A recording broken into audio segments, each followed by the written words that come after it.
We'll now cover one of the elements we use to communicate with our customers. In business, communication is key to achieving success. Many of the customer complaints in our industry occur because something wasn't communicated or the lack of understanding because the communication was delivered poorly. Communication is important to establish a good relationship with your customer early on when beginning to service their facility.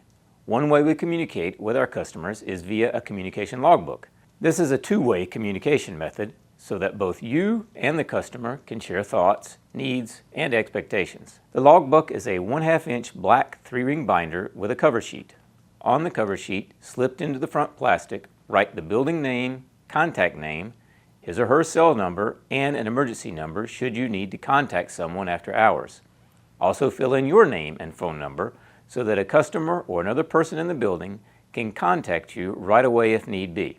Talk to your contact in the building about the best place to keep the logbook so that they'll use it. Inside the binder are sheets for the customer and you to communicate on. These sheets are very simple to fill out, but very important in helping you avoid misunderstandings and/or complaints. If a customer needs to leave you a note and it's not necessary or urgent to the point they need to talk to you, they can simply fill out this form. At the top right of the form, the customer fills in the date of when they're leaving you the message. The following lines are for them to write down any comments, concerns, or questions they may have. Let's say they had a huge party and the break room is extra dirty. This is where they would write that down and let you know that the break room needs extra attention. The customer would then sign their name, letting you know that they are the person leaving you the message. The next section is for you to respond to their message. Let's keep using the party in the break room example. If you get that message, your response could be something like, "Thank you for the note, we've taken care of it." Then you would sign your name at the bottom. If applicable, the customer rates how you handled their request or that situation. They can rate it excellent, satisfactory, or poor. If anything but excellent is marked, I suggest you go visit the customer in person as soon as possible and find out where you went wrong or why their expectations weren't met. After you know that the customer has seen your response to their note, remove the note from the logbook and keep it in your files. Always make sure to keep the book stocked with extra pages. The logbook can also be used by you, not just the customer. If it's after hours and you need to leave a message for your customer, but you don't want to bother them at night, you can leave your message in the top portion of the logbook sheet. Fill in the date, write your message or question, and then sign it. When you write in the logbook, be very professional, respectful, and detailed in your messages.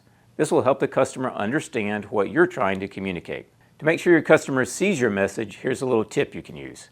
Leave the logbook open to the sheet containing your message and place it on their chair. That way, when they come in the next day, they will see the logbook open and will read the message you left. I don't suggest you leave it on top of their desk. Some customers leave pending projects or paperwork on their desks, and we don't want to disturb any of that. Each of Bldg.Works buildings has a logbook so the customers can communicate with us and vice versa. Upon getting a new building, you will deliver a logbook to your customer. If it's a hard copy, use a 1/2 inch 3-ring binder, print out the cover sheet and 10 to 20 logbook sheets on 3-hole copy paper so you can place them inside the binder. If you have a crew in the building, train them to check the logbook every night upon arrival in the building. If the customer has written something, the crew should take a picture of the note and send it to you. That way you know what's going on and you can help the crew craft a return message. They should take a picture of the response and send it to you as well. They should never write a message without you knowing about it. You don't want to be surprised by a call or complaint from a customer because your crew didn't tell you about a logbook note. Keep in mind that due to technological advances, many people nowadays don't write on paper anymore, as is the case with many of our customers. They prefer to text, call, or email. Nonetheless, make sure each one of your buildings has a logbook. Make sure you check it every single night of service, even if your customer doesn't write in it often. Don't make the mistake of getting comfortable and not checking it every night, thinking, well, they never use it.